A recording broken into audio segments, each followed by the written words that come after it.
მოგესალმებით ძვირფასო ტელემაყურებლებო, ობიექტივის მსმენელებო, რადიოსა და ტელევიზიაში.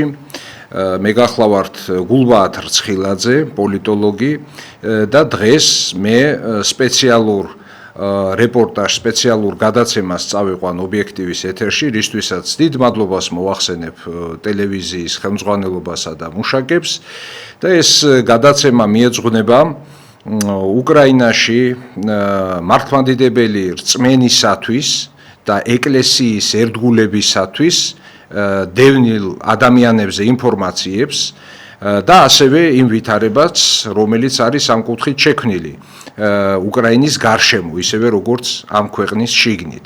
თუმცა დღეს გახლავთ მეორე მსოფლიო ომის დასრულების დღე, 80 წელი გავიდა მას შემდეგ, რაც უკვე საბოლოოდ შეწყდა ბრძოლები და იაპონიამ კაპიტულაცია გამოაცხადა, მოგეხსენებათ, დიდი სამამულო ომი დამთავრდა 45 წლის 9 მაისს, ხოლო მთლიანობაში მეორე მსოფლიო ომი უკვე 2-3 სექტემბრის მიჯნაზე, იმავე წლის. და ამ ომში საბჭოთა კავშირმა დიდი როლი შეასრულა მთლიანობაში, არა მხოლოდ გერმანიის, არამედ იაპონიის დამარცხებაში, ჩინეთის გათავისუფლებაში, ჩრდილოეთი კორეის გათავისუფლებაში და ეს თარიღი გამოვიყენე მე იმისთვის და ვთხოვე ობიექტივის ხელმძღვანელობას, რომ გავავრცელო შემდეგი სახის ინფორმაცია. ჩვენი ორგანიზაცია ევრაზიის ინსტიტუტი მუშაობს ყველაფერთან ერთად დაღუპული ჯარისკაცების, საქართველოსდან მათ შორის გასული ჯარისკაცების ხსოვნის შენარჩუნებაზე.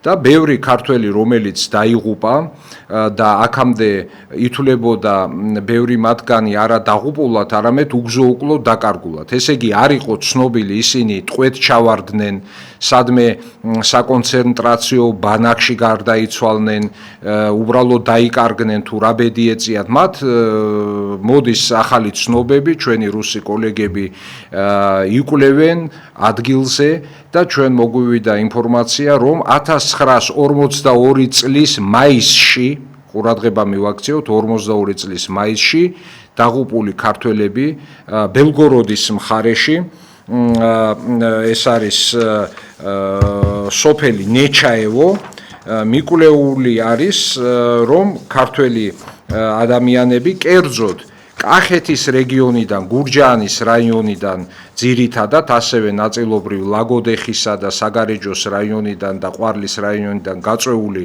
მებრძოლების ბედი არის განსაზღვრული, რომ ისინი დაიღუპნენ ამ ომში, მამაცურად იბრძოდნენ და მოხდება მათი სახელების უკვდავყოფა ბელგოროდის მხარეში, გაკეთდება მემორიალური დაფა, მათი სახელები იქნება ამოტვიფრული და საქართველოსთვის, მე მგონი, ეს არა მარტო იმ ადამიანებისთვის არის მნიშვნელოვანი და მათი ახლობლებისთვის, არამედ საქართველოსთვის მთლიანად. და მე მინდა მიაქციოთ ყურადღება, რამდენიმე გვარს წავიკითხავ, რომლებიც არიან წარმოშობით გურჯაანიდან ძირითადად და კახეთის ზოგიერთი სხვა რეგიონიდან, თუმცა აქ არის სხვა რეგიონებიც, მაგრამ ეს შემდგომ იყოს, იმიტომ რომ ძირითადი რაოდენობა ამ მებრძოლების არის სწორედ კახეთიდან და გურჯაანიდან, მათ წავიკითხავ და იქნებ თხოვნა იქნება, თუ კი გეცნობათ, თქვენი წინაპარია, მოგვარია, ნათესავია იქნება ეს მამაცი მეომარი, რომელიც დაიღუპა 1942 წლის მაისში, იქნება მიაკვლიოთ და გამოგვეხმაურონ მათი ნათესავები, რომ ისინი იყვნენ საქმის კურსში და ჩართულნი იყვნენ იმ პროცესში, რასაც ამ გმირი ხალხის სახელის უკვდავყოფა ჰქვია. კერძოდ, ამისულაშვილი ქარუმი, 1897 წელს დაბადებული. არუთუნაშვილი ზახარ დავითის ძე, 1899 წელს დაბადებული. ბეჟანიშვილი გიორგი ილიას ძე, 1900 წელს დაბადებული. ბეროშვილი ივანე, 1900 წელს დაბადებული. გამზატოვი ჯამალი, 1902 წელს დაბადებული, ეს ყვარელის რაიონი, დანარჩენი ყველა გურჯაანი, ახლა ისევ გურჯაანი. გეთიაშვილი ზახარ ივანეს ძე, 1900 წელს დაბადებული. გოგელაშვილი ივანე მიხეილის ძე 1921 წელს დაბადებული, ენუქიძე ნიკოლოზ მიხეილის ძე 1900 წელს დაბადებული გურჯაანში, კადახიშვილი გიგა 1906 წელს დაბადებული, იბრიაშვილი იოსები გიორგის ძე 1900 წელს დაბადებული, ესეც გურჯაანი და ლაგოდეხის რაიონის წარმომადგენელი ძასოხოვი ზახარ შპოს ძე. დაბადების თარიღი არ არის მითითებული სამწუხაროდ. კულიაშვილი კონსტანტინე ზაქარის ძე 1908 წელს დაბადებული, კულისაშვილი ვიქტორ არესტის ძე 1911 წელს დაბადებული, კუმბატ იზმაილოღლი 1912 წელს დაბადებული, ლელაძე მიხეილ ალექსის ძე 1897 წელს დაბადებული, მაჰმედოვ იუნუხი 1910 წელს, მერულაშვილი საქო დავითის ძე 1904 წელს დაბადებული, ოსიაშვილი ივანე საბიის ძე 1897 წელს დაბადებული, პაპუნაშვილი ივანე გიორგის ძე დაბადების წელი არ არის მითითებული, სულაბერიძე გედევანი ლაგოდეხის რაიონიდან დაბადების წელი არ გვაქვს, ტაბარიძე იოსებ გიორგის ძე გურჯაანის რაიონი 1897 წელს დაბადებული, თონაშვილი საკო ივანეს ძე 1897 წელი, უმბათ აბდულოღლი 1905 წელს დაბადებული და ხაზალაშვილი პავლე ზაქარის ძე 1901 წელს დაბადებული. ასევე ლაგოდეხის რაიონიდან ჩულაშვილი თუ ჩუთლაშვილი ბევრ გვარს სამწუხაროდ არასწორად წერდნენ მაშინ, მხოლოდ მოსმენით იწერდნენ იქ რუსები და ქართული გვარები მათთვის გაუგებარი იყო და ამიტომ ეს ცდომილება შეიძლება. ჩულაშვილი ან ჩუთლაშვილი გიორგი 1902 წელს დაბადებული და ასევე ლაგოდეხიდან შველიძე მალიკო 1899 წელს დაბადებული. და გთხოვთ ყველას, თუ კი გაქვთ ინფორმაცია, თუ კი გაავრცელებთ ამ ინფორმაციას, ვიცი რომ ობიექტივს ღებულობთ კახეთის რეგიონში, ფართო გაშუქება არის ამ ტელეარხის საბედნიეროდ და შეიძლება ერთმანეთს გადასცეთ მეზობლებში, ნათესავებში და მოიკითხოთ ეს ჩვენი გმირები. ამაზე დიდ მადლობას მოგახსენებთ. ახლა კი გადავდივარ ჩვენი გადაცემის ძირითად ნაწილზე, რაც მოგახსენეთ და შეეხება ეს უკრაინაში არსებულ ვითარებას საეკლესიო კუთხით, სარწმუნოებრივი კუთხით და აი ამ საკითხებში კონსტანტინოპოლის პატრიარქის ბართლომეს მიერ შემოგდებული, ასე ვიტყოდი მე მხოლოდ, ეგრეთ წოდებული ტომოსის, ანუ სიგელი არის ტომოსი, სპეციალური სიგელი, რომელიც მნიშვნელოვან საეკლესიო საკითხებს განსაზღვრავს, აი ამ ტომოსის, რომელიც მისცა მან უკრაინის თითქოს და ავტოკეფალურ ეკლესიას შედეგები. გავიდა 6 წელი, 2019 წელს იქნა ეს ტომოსი ბოძებული ბართოლომეოსის მიერ და აი ახლა ვთხოვ გადაცემის რეჟისორს პირველი ვიდეო ჩართოს, როგორ იყო ეს, მე რუსულად არის და რაც რუსულად არის, ყველაფერს მე ქართულად მოგახსენებთ გადავთარგმნი ვიდეოს შემდეგ. Константинопольский патриарх Варфоломей вручил в воскресенье предстоятелю новоучрежденной православной церкви Украины, митрополиту Епифанию, грамоту или по-гречески томос об официальном признании. Передача документа прошла в соборе Святого Георгия в Стамбуле. В торжественной церемонии приняли участие представители руководства Украины во главе с президентом Петром Порошенко. Томос для нас – це фактично ще один акт проголошення незалежності України. В тексте Томоса православная церковь Украины объявляется автокефальной, но в нем четко обозначены верховные прерогативы Константинопольского патриархата, в том числе его функция высшей апелляционной инстанции. В Украинской православной церкви, входящей более 300 лет в Московский патриархат, притязания Варфоломея на Украину считают неправомерными и узаконивающими раскол. В Московской патриархии говорят, что Украинская православная церковь продолжит действовать, как и прежде. Патриарх Антиохийский и всего Востока Иоанн X выразил обеспокоенность тем, что свое решение патриарх Варфоломей принял без учета мнения других поместных церквей. По мнению патриарха Сербской православной церкви Иринея, истинные причины решения Константинопольского патриарха не экономические, а политические. И в споре между Москвой и Константинополем сербская церковь будет руководствоваться каноническим правом, согласно которому, цитата, «Украинская православная церковь остается частью русской православной церкви». Большинство поместных православных церквей пока не выразили своего мнения относительно того, признают ли они новую православную церковь Украины. აი ასე თქვენ ნახეთ ძვირფასო ტელემაყურებლებო და მოისმინეთ ევრონიუსის სიუჟეტი 2019 წლის, როდესაც მიენიჭა ეს ტომოსი ფაქტობრივად ვის მიენიჭა პრეზიდენტ პოროშენკოს და ვინმე ეპიფანეს, რომელიც გამოცხადდა, საიდან წარმოიშვა და საიდან მოვიდა ეს კაცი, გამოცხადდა უკრაინის ავტოკეფალური ეკლესიის მეთაურად. ამას მოყვა რეაქცია და ამ სიუჟეტში აღნიშნულია ეს ობიექტურად, რომ არა მხოლოდ რუსეთის მართლმადიდებელმა ეკლესიამ, არამედ მართლმადიდებელ ეკლესიათა უდიდესმა ნაწილმა არ აღიარა, არ ყოველ შემთხვევაში მხარი არ დაუჭირა და განცალკევდა ამ ვითარებისაგან და აღიარებული არის ეს უკრაინის ავტოკეფალია მხოლოდ ელადის ეკლესიის, კონსტანტინოპოლის პატრიარქთან ერთად, კვიპროსის, ანუ ბერძნული ეკლესიები, რომლებიც სხვათა შორის არიან გრიგორიანულ კალენდარზე ზეიმობენ შობას და ჩვენ არ მოგყვებიან 7 იანვარს არ ზეიმობენ ისინი და ასევე ალექსანდრიის ეკლესია. დანარჩენი აგე სერბეთის პატრიარქი აჩვენეს, რომელმაც თქვა, რომ ამ ტომოსის უკან იმალება პოლიტიკა და არაფერი აქვს მას საერთო სარწმუნოებრივ საეკლესიო საკითხებთან. ეს როგორც ჩანს მართლა ასე არის და ამას სხვათა შორის საქართველოშიც აღნიშნავენ. აგერ მაქვს მე ხელთ მაქვს ბერდიაკონი გიორგი რუხაძის ნაშრომი, რომელიც ჩვენმა ორგანიზაციამ დაბეჭდა მცირე ტირაჟით, მაგრამ ხელმისაწვდომია ასევე შეგიძლიათ ვისაც გაინტერესებთ ეს საკითხი გამომეხმაუროთ. ისევე როგორც სხვათა შორის აი ვითარებაზე, რაც მოგახსენეთ დაღუპულ მეომრებთან დაკავშირებით, ქართველებთან მომმართოთ მე პირადად, მიპოვოთ Facebook-ზე და შეგიძლიათ მომწეროთ იქ. ეს მცირე გადახვევა, ისევ დაუბრუნდებით თემას საეკლესიოს.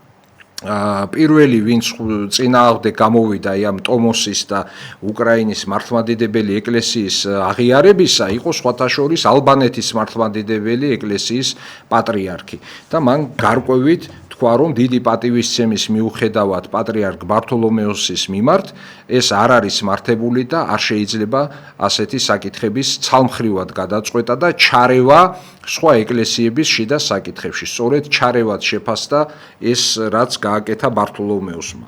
ეხლა მეცაც გეტყვით, საინტერესო იქნება ახლა მოკლე ვიდეოს გაჩვენებთ. ბართოლომეოსის მიერ ბოძებულ ავტოკეფალიას არარეალურად და მოტყუებად მიიჩნევს უკრაინისავე წარმომადგენელი სქიზმატიკოსი პატრიარქი, რომელიც თავს პატრიარქად მიიჩნევდა მთელი ამ წლების მანძილზე, უკვე ასაკოვანი ფილარეტი დენისენკო, რომელიც ანტირუსული განწყობით იყო ყოველთვის და იგი ელემენტარულად, როგორც ჩანს, თავს მოტყუებულად მიიჩნევს, იმიტომ რომ კონსტანტინოპოლის პატრიარქმა თავისი გავლენა გააძლიერა და არ მისცა რეალური ავტოკეფალია უკრაინის ეკლესიას. ამის შესახებ აი თვითონ ფილარეტ დენისენკოს მეორე ვიდეოს გთხოვთ ჩავთოთ, მოვუსმინოთ. Вы получение Томаса называете, ну никак иначе, как авантюрой. Это так? Так, обманом.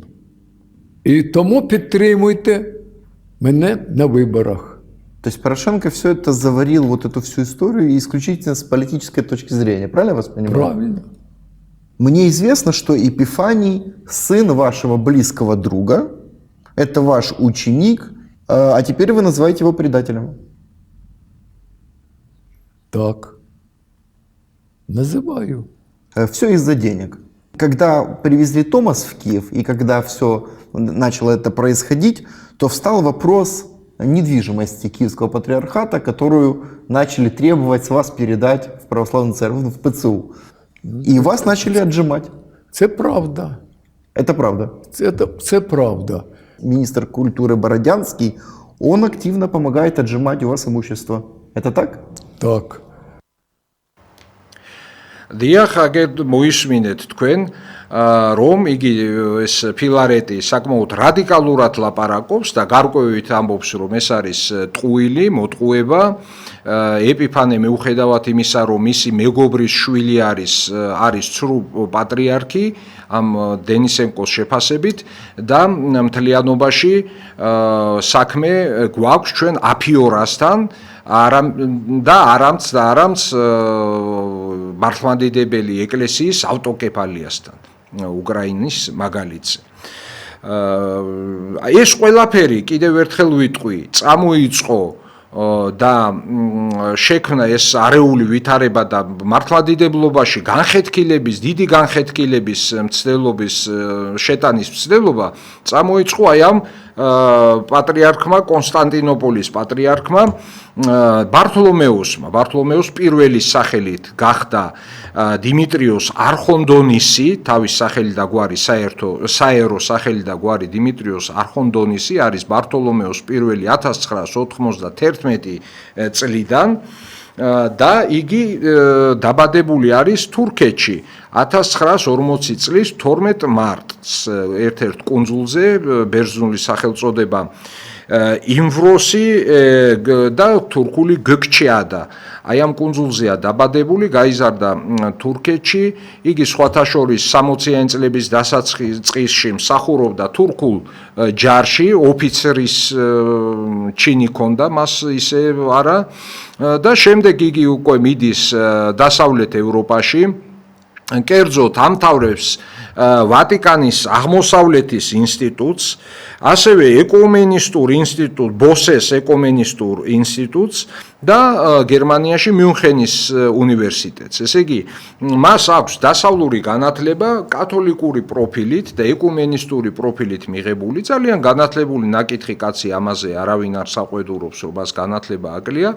ოღონდ მისი ეს ცალმხრივად კათოლიციზმისკენ და დასავლურობისკენ გადახრილობა, ეს ფაქტია და მოცემულობა. ეს კაცი 91 წლიდან კია პატრიარქი, მაგრამ მანამდე საკმაოდ დიდი გზა განვლო პატრიარქობამდე. წინა პატრიარქის დიმიტრის თანაშემწე იყო 87 წელს საბჭოთა კავშირშიც გახლდათ ჩამოსული მასთან ერთად.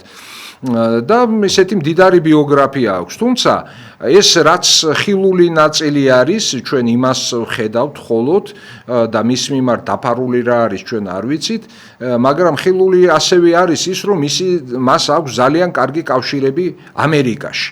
კერძოდ, აი ნახოთ, ხედავთ თქვენ სურათებზე ახლა ჯო ბაიდენთან რამდენი შეხვედრა, რამდენი სურათი კიდე შემეძლო, ბევრი სურათი შემერჩია, სხვადასხვა დროს გადაღებული ბაიდენთან ერთად. და ეს რაზე მიუთითებს, რომ ძალიან ინტენსიური ურთიერთობები აქვს მას აი ამ ტიპის პოლიტიკოსებთან. დღეს რო ეძახიან deep states ამ ხალხს, ეს თქვენ ხედავთ ახლა ეკუმენისტური ღვთისმსახურება ინგლისში, ანგლიკანური ეკლესიის მეთაურთან. შემდეგ უკვე მას ჰქონდა ეკუმენისტური ღვთისმსახურება ასევე შვედეთში, სხვა ქვეყნებში, თავისთავად ცხადია ვატიკანშიც არაერთხელ ეკუმენისტურ ლოცვებში მიუღია მონაწილეობა ბართლომეოს. ეს კიდე ებრაული ორგანიზაცია, რომელიც მას აჯილდოებს შეერთებულ შტატებში, ამერიკის ებრაელთა კონგრესი და მან მიიღო ჯილდო და პრემია ამ თითქოს ჰუმანურობის თვალსაზრისით, როგორც ადამიანური ღირსების ორდენი მიიღო, ასე ვთქვათ რა, ამ ორგანიზაციისგან. მე ახლა იმასაც გეტყვით, რომ ეს წარსული არის ამ პატრიარქის, მაგრამ აი უახლოესი მომავალი სექტემბერი დაიწყო უკვე და ავიღოთ რას აპირებს ბართოლომეოსი სექტემბრის თვეში. 15 სექტემბერს ის გაფრინდება შეერთებულ შტატებში, ჩაფრინდება ვაშინგტონთან ახლოს, ქალაქ ვაშინგტონთან ახლოს სამხედრო ბაზა, ენდრიუსის სამხედრო ბაზაზე, სადაც ამერიკის პრეზიდენტის თვითმფრინავი ჯდება. იგი შეხვდება დონალდ ტრამპს, კონგრესისა და სახელმწიფო დეპარტამენტის წევრებს. 19 სექტემბერს გამოვა საერთაშორისო საკითხების საბჭოში. 20 სექტემბერს მიიღებს იგი მწვანე პატრიარქის ასე ვთქვათ წოდებას. ეს მწვანე პატრიარქი ანუ ეკოლოგიის საკითხებით არის დაინტერესებული და შედგება ასევე კონსტანტინოპოლის საპატრიარქოს, თითქოს ამერიკაში ყავს იერარქები, ეპისკოპოსები და მათი სინოდი. შემდეგ მიიღებს ბართოლომეუსი წმინდა მოციქული ანდრიას სახელობის ორდენს ამერიკელებისაგან, ასევე ტემპლტონის პრემიას ნიუ-იორკში 25 სექტემბერს საინტერესოა უკვე, როდესაც დამშვიდობების დღეა, 10 დღიანი ვიზიტი არის ბართოლომეუსის. იგი არქიეპისკოპოს ელპიდოფორთან ერთად შეხვდება ებრაელთა რაბინ არტურ შნაიერს, რომელიც არის ფონდ სინდისის მოწოდების დამაარსებელი და კალომოს ინვესტმენტის მიერ იქნება ასევე დაჯილდოებული. ეს ყველაფერი როკფელერის ცენტრში შედგება. ესე იგი, მე მგონი არ არის აქ ახლა დიდი ძიება და ის საჭირო კიდევ, რომ გავიგოთ ამ კაცის ორიენტაცია, ფესვები, ფასეულობები, ყველაფერი საით არის მიმართული და შეიძლება ითქვას ვივარაუდოთ, გონივრული ვარაუდი გამოვთქვათ, რომ საიდან იმართება თვითონ ეს კაცი, რომელიც იწოდება კონსტანტინოპოლის პატრიარქად, მისი ტიტული არის მსოფლიო პატრიარქი და იმ პირობებში, როდესაც კონსტანტინოპოლი აღარ არსებობს თვითონ. კონსტანტინოპოლი სხვათა შორის, რო ვიცოდეთ, ეს სახელწოდება ოსმალეთის იმპერიას შენარჩუნებული ჰქონდა. ეს ისტანბული შემდეგ წარმოიშვა თანდათან, ეს არაბულიდან მოდის და ერთი ვერსიით დიდ ქალაქს ნიშნავს, ასე თქვა დამახინჯებული არაბულიდან და შემდეგ ეს თურქულში დამკვიდრდა. და ისტანბული საბოლოოდ ეწოდა სტამბოლს უკვე ქემალ ათათურქის დროს 1920 წლების დასაწყისში 23 წელს გონი თუ 24 წელს არ მახსოვს ოფიციალურად გაფორმდა როგორც ისტანბული და გაუქმდა ეს სახელწოდებაც კი გაუქმდა კონსტანტინოპოლისა და არანაირი წვდომა მაგალითად ჰაგია სოფიას ტაძარზე ამ პატრიარქს არ აქვს. იგი არის ფანარას უბანი არის ესეთი პატარა უბანი. ძალიან ლამაზი ეკლესია არის წმინდა გიორგის, შიგნით საკმაოდ ტევადი, მაგრამ მაინც მოკრძალებული გაცილებით ვიდრე ჰაგია სოფია არის და ეს კათედრა ფორმალურად როგორც ისტორიისადმი არის ხარკი და არაფერი საერთო ამას არ აქვს არც ბიზანტიის იმპერიასთან დღეს და არც აქვს არანაირი უფლება, ამას მე არ ამბობენ არაერთი სწავლული თეოლოგები, ეკლესიის მსახურნი, რომ არანაირი უფლება არ აქვს ბართოლომეოს, რომ ერეოდეს სხვა ეკლესიის საკითხებში და სხვებზე წინ და მაღლა დააყენოს საკუთარი თავი. თუმცა ამას იგი ხშირად აკეთებს. ახლა ჩვენ ვისაუბრეთ მასზე, მაგრამ მოდით ახლა შევხედოთ ცოტა ვრცელი ვიდეო არის, ეს არის მომზადებული 2021 წელს, თუ არ ვცდები, დიახ, 2021 წელს ოდესის ეპარქიის ერთ-ერთი წარმომადგენლის ღვთლის მიერ, როგორ იქცევა ბართოლომეოსი სტამბოლში, აი ლოცვა არის და აი შეხედეთ და ამაზე კომენტარი მერე გავაკეთოთ. Я нахожусь в городе Винница, возле собора, который некогда отвоевал наш митрополит Агафангий. Было много пролито слез, много сделано трудов, участвовало бесконечное количество людей. Владыка переживал, чтобы этот собор был сделан для людей, для молитвы, для церкви. Но благодаря патриарху Варфоломею и его узакониванию раскольников, предательству наших митрополитов, этот собор у нас забран. И вот эти имперские амбиции распространяются только у нас, здесь, в Украине. А в его родной стране, именно в Турции, гражданином которого он является, он себя так не ведет, а ведет именно так. Мы хотим напомнить, как себя ведет патриарх Варфоломей в Турции. Посмотрите и оцените. Το Πατρί και το Υιό και το Αγίο Πνεύμα την ίν και αΐ και εις τους αιώνας των αιώνων.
Εν Ιορδάνη βαπτιζομένους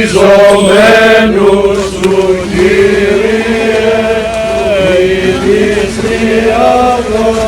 Хочу напомнить, что когда звучит молитва семинарета, жизнь в Турции не останавливается, так само как в мусульманских странах. Я не раз был в этих странах и видел, как это происходит. Кто хочет молиться, тот совершает молитву, а вся жизнь идет своим чередом.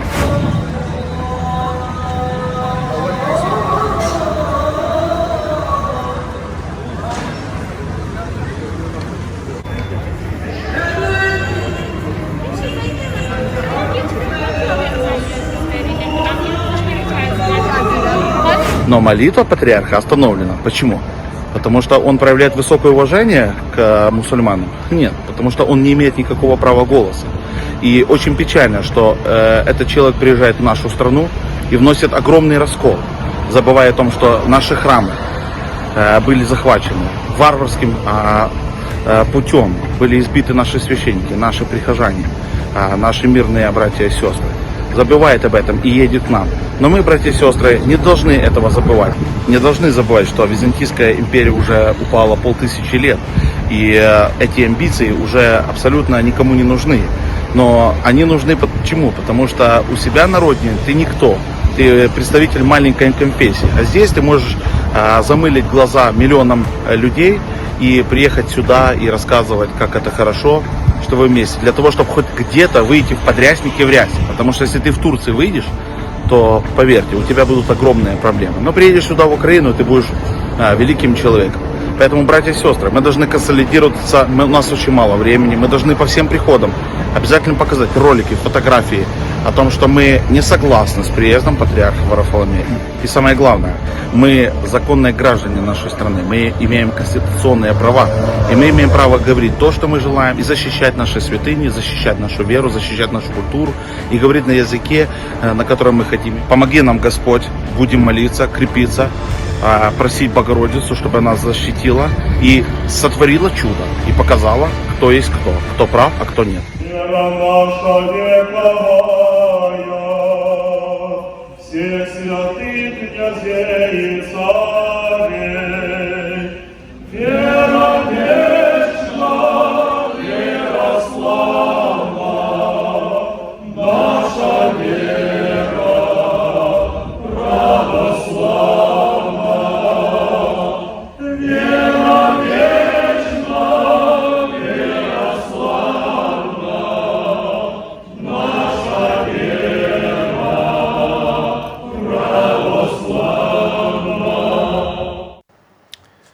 აი ასე მე ბოდიში მოვხვდი რადიო მსმენელს განსაკუთრებით, რადგან შეიძლება ისინი გაოცებულნი დარჩნენ, რომ რამდენიმე წუთის მანძილზე, მგონი მთელი 5 წუთი და მეტი, ისმოდა მინარეთიდან მოლას მოწოდება მუსლიმური ლოცვისადმი და ადამიანები ალბათ ვერ გაერკვნენ ჩვენთან რა ხდება, რატომ არის ეს რადიოში, იმიტომ რომ მაშინ როდესაც დაიწყო ბართოლომეოსმა ლოცვა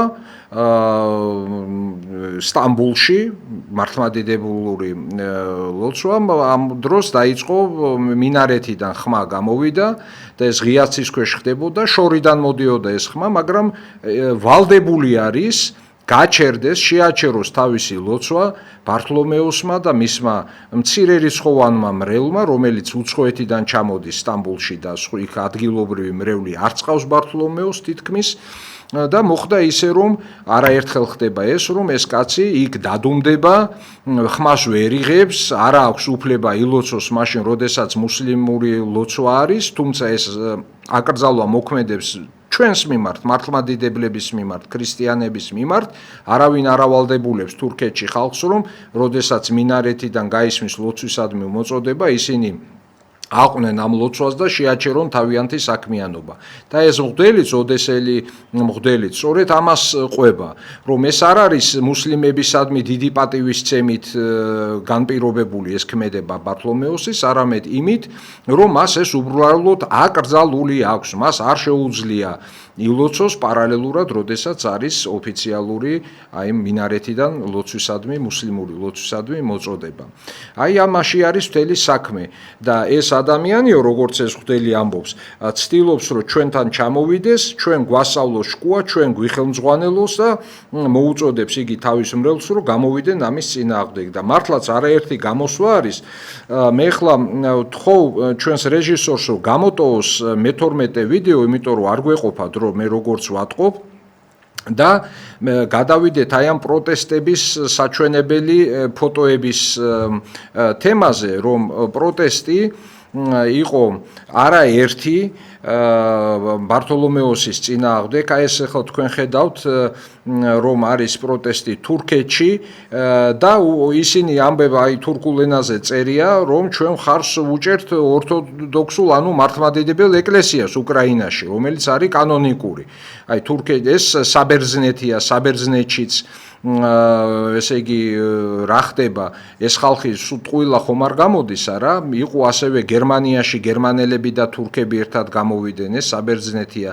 ახლა იქნება გერმანიაში დიახ თურქები და გერმანელები გამოვიდნენ და ამბობენ, რომ არ შეიძლება ეს თბილისი აქაც არაერთი აქცია ჩატარდა, მათ შორის მე ვარ მონაწილე ამ აქციების, მცირერიცხოვანი აქციები, მაგრამ ისეთი აქცენტირებული, მიმართული მხარდაჭერით უკრაინის ნამდვილი ეკლესიისადმი, რომელსაც ქვია UPC, უკრაინსკაია православная церковь და მას უპირისპირდება PCU, православная церковь უკრაინე, რომელმაც ეგრეს ტომოსი მიიღო ბართოლომეოსისაგან.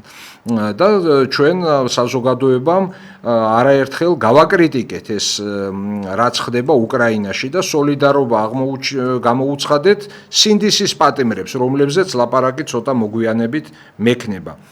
ახლა კი ვნახოთ თვითონ ხო ეს აგე მამა დავით ისაკაძე, მან ლოცვა ჩაატარა, აგე ჟურნალისტი ზაზა დავითაია, ევროკავშირის იმის წინ წარმომადგენლობის წინ ეს ჯერ კიდევ შარშან იყო და სხვადასხვა დროს ასეთი აქციები, ლოცვა და სამოქალაქო აქციები გრძელდებოდა.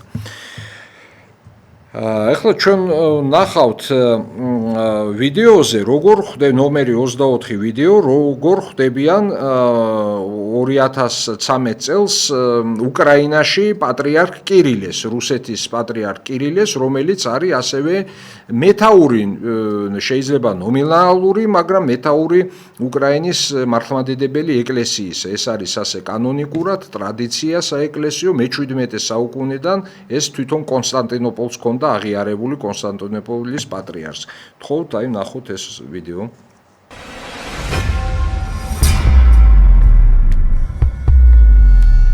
Номинально никакой паствы в Украине у патриарха Варфоломея нет. Даже в ПЦУ уверяют, что его титул Вселенский не знак власти, а лишь исторический рудимент, оставшийся после времен Византийской империи. А следовательно, у Константинопольского патриархата нет главенства над ПЦУ, и для украинцев он никто. Не будем это опровергать, но даже у сторонников ПЦУ приезд Варфоломея интереса не вызвал. Давайте для сравнения углубимся в недавнюю историю. В 2009, 10, 11 и 13 годах Украину посещал патриарх Русской Церкви Кирилл. Давайте посмотрим, как верующий народ его встречает. На богослужение с участием патриарха РПЦ собирается огромное число людей, причем они приходили туда сами, по своей инициативе. В ситуации с приездом патриарха Варфоломея мы видим совсем иную картину. 21 августа в Михайловском соборе ПЦУ состоялась так называемая доксология, то есть торжественная служба встречи Константинопольского патриарха. Казалось бы, и собор, и вся площадь перед ним должны были быть заполнены людьми, жаждущими приветствовать патриарха, даровавшего ПЦУ Томос. Но в реальности все было иначе. Да, Михайловский был заполнен, но заполнен духовенством ПЦУ в одинаковых камелавках. Верующих же было всего несколько десятков, это отчетливо видно на кадрах трансляции. Вечером того же дня патриарх Варфоломей проводил вечернюю службу в Андреевской церкви, которую власти отдали под ставропигию Фанара. Ситуация идентична. Мы видим иерархов ПЦУ, видим журналистов, видим вип-прихожан, Порошенко, Юроша, криминального авторитета Петровского. Простых верующих не видим. Ситуацию должна была исправить служба на территории Софийского собора, которая прошла 22 августа. Накануне со всех регионов приходили сообщения об организации в ПЦУ автобусов на эту службу. Потому там удалось собрать больше 1000 прихожан, которых смешали с духовенством ПЦУ. И в итоге телекартинка получилась удовлетворительной. აი ესეთი ვითარება არის, რომ მრევლი არ ახვა ამ არაკანონიკურ ეკლესიას და მთლიანობაში შეინარჩუნა მრევლმა ერთგულება უკრაინის მართლმადიდებელი ეკლესიისადმი, რომელსაც ნომინალურად კიდევ ერთხელ მოგახსენებთ მოსკოვისა და სრულიად რუსეთის პატრიარქი კირილე ხელმძღვანელობს და ეს არის კანონიკური ეკლესია. თუმცა მიუხედავად იმისა, რომ დაახლოებით 1,5 მილიონი ადამიანი გადასული არის და დაფანტული არის ეგრეთ წოდებული გრეკო-კათოლიკური ეკლესიის მხარეს, რომელიც არის კათოლიკების მმართველობის ქვეშ, მაგრამ არის მართლმადიდებლური რიტუსის მიმდევარი. თუმცა 1,5 მილიონი შეიძლება ბევრია, მაგრამ 40 მილიონიან უკრაინაში არც ისე ბევრი არ გამოდის, იმიტომ რომ მრევლი გაცილებით დიდი რაოდენობის არის და ის ინარჩუნებს ერთგულებას, როგორც მოგახსენეთ ამ მართლმადიდებელი ეკლესიის მიმართ. მე ახლა მაქვს კიდევ სხვადასხვა შედეგები აი ამ ტომოსისა, რომელიც მოუტანა უკრაინას სამწუხაროდ და საუბედუროდ აი ამ პატრიარქმა ბართლომეუსმა. გთხოვთ 25 ვიდეოს შევხედოთ. Еще до приезда главы Фанара практически во всех епархиях Украинской Православной Церкви прошла волна протестов против его визита. Прихожане писали плакаты, в которых просили его воздержаться от приезда. Причина проста и очевидна. Легализация Варфоломеем украинских раскольников привела к огромным проблемам у множества общин. 144 захваченных рейдерами ПЦУ храма, сотни незаконных перерегистраций, которые в любой момент могут привести к захватам, избитые прихожане и настоятели, изгнанные из своих домов священники с семьями, вражда и ненависть – все это последствия вмешательства Фанара, которое патриарх Варфоломей называет благодеянием для украинцев. И это все не фантазии маргиналов. Есть огромное число видеоматериалов и свидетельств пострадавших. Более того, уже в десятках сел общины, у которых птенцы Варфоломея отобрали храмы, сумели построить новые. Для этих людей глава Фанара не пастырь Христов, а человек, который дал отмашку к попытке уничтожения их церкви. Церкви, насчитывающей миллионы прихожан. ეს სიუჟეტები, რასაც თქვენ ხედავთ, არ გეგონოთ, რომ რუსების გაკეთებული, ეს ძალიან მნიშვნელოვანი დაზუსტება მინდა შევიტანო. ეს ყველაფერი თქვენ რასაც ისმენთ ახლა და უყურებთ, არის უკრაინაში გადაღებული, უკრაინელების მიერ, უკრაინელი მართლმადიდებლების მიერ. თქვენ იქ იხილეთ ოდესელი მღვდელი, აქ კიდე რასაც სიუჟეტებში ხედავთ, ეს არის უკრაინაში დაარსებული მართლმადიდებელ ჟურნალისტთა კავშირის პროდუქცია. Შეგიძლიათ ეს საიუზ православных ჟურნალისტов ნახოთ, YouTube-ზეც ნახოთ, ღია წყაროებიდან არის აბსოლუტურად და ვერავინ ვერ იტყვის, რომ ეს არის რაღაცა ეს რუსული პროპაგანდა და ნარატივები და სისულელეები. ეს არის უკრაინიდან წამოსული და ასეთი სიუჟეტების გაკეთება 2022 წლის აი ამ მოვლენებამდე, როდესაც საომარი მოქმედებები დაიწყო უკრაინაში, კიდევ შეიძლებოდა. კი ზღუდავდნენ მათ ცენზურა იყო, მაგრამ ინტერნეტის დონეზე მაინც გადიოდა ეს. ახლა ყველაფერი დახურულია უკრაინაში. ხალხს ცდილობენ, რომ ხმარა მოაღებინონ, დაშინებულია რეიდერული მითვისება მიდის ტაძრებისა და ეხლა ჩვენ ნახეთ უკვე რა დღეში არის ხალხი, რა დღეში არიან სასულიერო პირები და ამას კიდევ ერთხელ შევხედავთ. ოღონდ მე ეხლა ერთი ფილმი გაკეთებული მაქვს ამ უკრაინაზე და იქ ნაჩვენები მაქვს პრინციპში როგორი შაბაში მიდის, ასე ვთქვათ, ცეკვა თამაში, ძალიან ისეთი უშნო და პოლიტიკური და შეიძლება ითქვა სატანისტური ის და ამას აღარ გავიმეორებ ეხლა, ეს შეგიძლიათ ნახოთ, თავის დროზე გამოვიდა, რომ ტაძრებში, უკრაინის ტაძრებში ხდება აბსოლუტურად არაკანონიკური რაღაცები, იქ რაღაც წარმოდგენები, სპექტაკლების დადგმა, იქ პუტინის და ვთქვათ რუსეთის მიმართ მკვლელობების განხორციელების მოწოდება და ასე შემდეგ. ეხლა უბრალოდ ეს ბევრ დროს წაიღებს, სამწუხაროდ შეზღუდული ვარ დროში, მაგრამ მე მინდა აუცილებლად ვაჩვენოთ ნომერი 40 ვიდეო, როგორ მიდის ცემა ტყეპა სასულიერო პირების მიმართ. გთხოვთ ჩართოთ ვიდეо. Ми, священники з Буковини, звертаємося до вас. Я, Гончарук Віталій, священник Української Православної Церкви. У мене розсічена брова, переламаний ніс, можливо, струс мозку. Також отець Роман зараз на другому, нижчому поверсі, в нього, скоріше за все, що чисельні перелами ребер, він майже не може говорити. Інші вірні священники і віряни ОПЦ також зазнали побою від ваших духовних чад. І все це справа рук і ніг вашої організації, яка називає себе Автокефальною православною церквою і відома як Православна Церква України. А ще відома тим, що шахрайськими методами забирає храми у наших релігійних громад, побиває священників, вірян і насильно виганяє з їх святих. У нас на Буковині вже прихильники ПЦУ, ваші духовні чади, захопили близько 30 храмів. І сьогодні прийшли забрати наше духовне серце. Прийшло близько 50 молодиків, які по-звірячому били священників, били вірян. Але ми не дамо нашу святиню, бо це наша власність, наш храм, і ми її будемо захищати до останнього.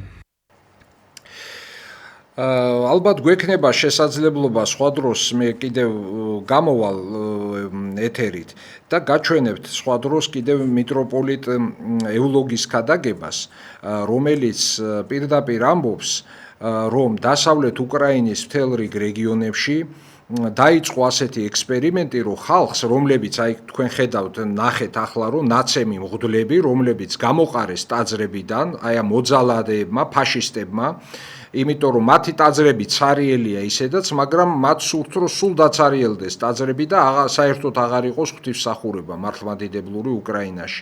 და თქვენ ახლა იხილეთ ნაცემ ნაგვემი სასულიერო პირები და ასეთი მარტო მღვდლები, უბრალო ასე ვთქვათ მღვდლები არ არიან, ეპისკოპოსიც კი გალახეს მათ და ამას გაჩვენებთ ახლა ფოტოზე.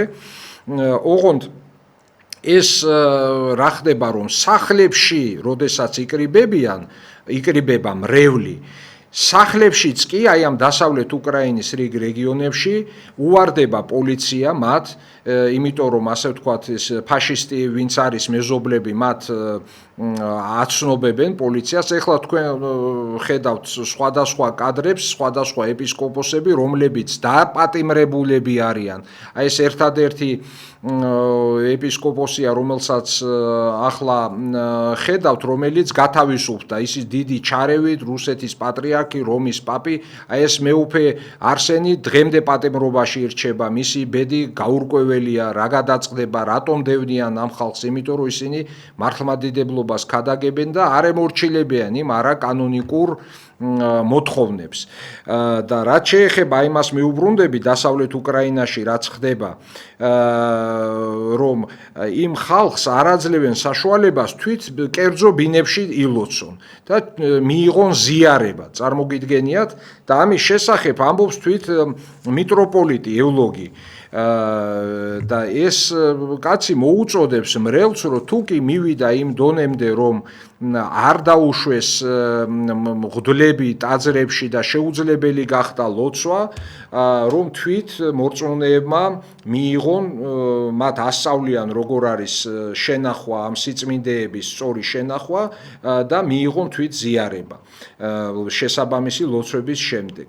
აი ეს ვითარება არის, ეს საშინელი ვითარება არის უკრაინაში და მაგრამ ბევრი კიდევ სათქმელი არის, აუცილებლად ამ თემას ჩვენ დაუბრუნდებით მომავალში შესაბამისი მტკიცებულებებით და ახლა მინდა რომ დავასრულოთ დღევანდელი გადაცემა იმ მიტროპოლიტი ევლოგის, რომელიც მე ვახსენე და აი ეს ფაქტები მოიტანა, ამ ფაქტებს ცალკე მოვისმენთ სხვა დროს, მაგრამ დღეს დავასრულოთ ოპტიმისტურად, რომ იგი ბიბლიური ციტატით ქადაგებს თვით იესოს სიტყვებით, რომ ნუ გეშინიან, არ შეგეშინდეთ. აი მოусმინოთ ამას, რუსულ ენაზე არის, მე მგონი ყველა გავიგებთ, მაგრამ მე მაინც გითხარით წინასწარ, რაზე არის ლაპარაკი, რომ შიშის სინდრომი უნდა იყოს დაძლეული და ეს არის ყველაზე დიდი ქრისტიანობა და ყველაზე დიდი გმირობა მართლმადიდებელი ადამიანების მხრიდან. დიდი მადლობა, ჩავრთოთ გთხოვთ ვიდეო 42 ვიდეო და მე დღეს ამით გემშვიდობებით, დროებით და კარგად ვწანდებოდეთ.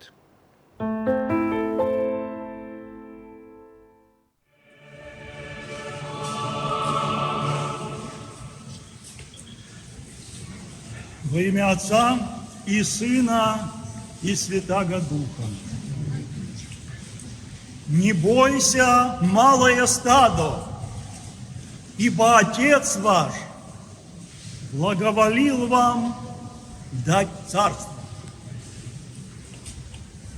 Эти слова в качестве эпиграфа слова Христа Спасителя, обращенные ко всем поколениям верующим, я сегодня привожу как эпиграф к своему слову. Удивительно было бы, если бы епископ сейчас не сказал слово, учитывая те обстоятельства, в которых мы живем. наша церковь, наша многострадальная ненька Украина, когда принимаются богоборческие законы про заборону украинской православной церкви. Не бойся. Говорят, вот это словосочетание «не бойся» в Библии встречается 365 раз на каждый день года. И я обращаюсь к вам, дорогие мои, не бойтесь. Меня спрашивают, пишут со слезами, люди волнуются, переживают, паникуют. Владыка, что дальше будет? Как будем дальше? Я отвечаю, будем с Богом. Все остальное приложится нам.